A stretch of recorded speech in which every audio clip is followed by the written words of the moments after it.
I always ask them, are you going to be okay? I'm not a therapist. I mean, I can be a therapist, but I don't want to be your therapist. I want to help you. So I'm going to have to ask you some questions nobody else is willing to ask. Even your spouse isn't going to ask this, but let me ask it, and help somebody. Then now they can build a preferred future. Sure. I call it these evolutionary questions, where the question is so big it takes the whole session. That's so fun, man, just to kind of rock somebody's world. And man, they're just sorting it out. So what they're doing is that treasure, I'm mining for it like a miner. And they make self-discoveries. When you make a self-discovery, you're usually going to execute on it. When you realize you're stupid about certain things financially, or you're not eating right, and you know it, and you make that discovery, that's when the change happens, right? Not just somebody telling you to do it. Yeah. Yeah. I love that no messing around approach. There's an old Geico commercial. I don't know if you remember, but he's a military guy, and his name escapes me, but he's sitting there and he's acting as a therapist, and the guy's laying down on the couch, and he looks at him and he goes, "You know what makes me sad? You do." I remember that. That's a great actor. Yeah. I forget his name. He passed. I'm not quite that bad, but I have asked some very hard questions, especially even in the high corporate, where somebody's had this real fast trajectory up into the C-suite. Mm-hmm. They're really smart. They're really sharp. They're well dressed. They communicate well, but they can't get out of. They're reading their own PR. It's just ridiculous.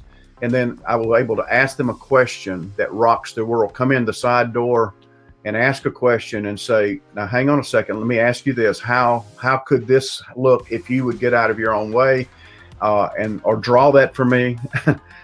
Whatever I might have to do with the technique, and to watch. So what they're doing then, I've just opened the door and they begin to self-coach. That is where it gets so off the chain, man. Yeah. That's like an athlete realizing, if I'll do this, if I'll get up at 3:00 in the morning and I'll do this, I actually can be the best runner at Brown University. Right. You start thinking about that coach is not doing that routine. That athlete's doing that routine. So that's that you have to flip your own switch, basically. Sure. Yeah. I try to get people to flip their own switch, and once they flip it, man, it's crazy. That's that preferred futuring lifestyle I'm talking about. Absolutely. Well, you touched on a little bit with the gentleman that kind of made his way up very quickly and transitioned. How are you doing career transitions? I know you talked about that and how you guys get into that. Can you speak a little bit to that? Give us maybe an example or two. Yeah, and I'll try to keep it brief. I know our time is precious here, but sure. I guess maybe 5 or 6 years ago, most of my clients were beginning to age out a little. Mm-hmm. When I say age out, I'm 48, 52, somewhere in here, 55 at the very late. They're wanting to maybe consider a transition, but I'm already their coach, and usually, so they're taking me along with them on the journey.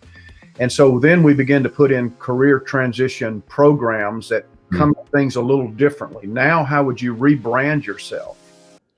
How do we retool your resume? How do we take a look at your LinkedIn and all your digital footprint and tell a different story? We actually, with a Trove website, use Story Brand as a platform to tell the story.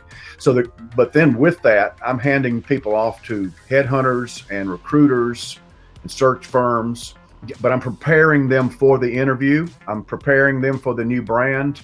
Sure. Sometimes they just want to get out of a huge $500 million corporation and get down into a $10 million business. So it's some of that, but we added franchise advisory credentials. 2 of us did. Okay. So that I can take a client all the way to a business purchase. Mm-hmm. And we have a webinar coming up next Thursday that's about that.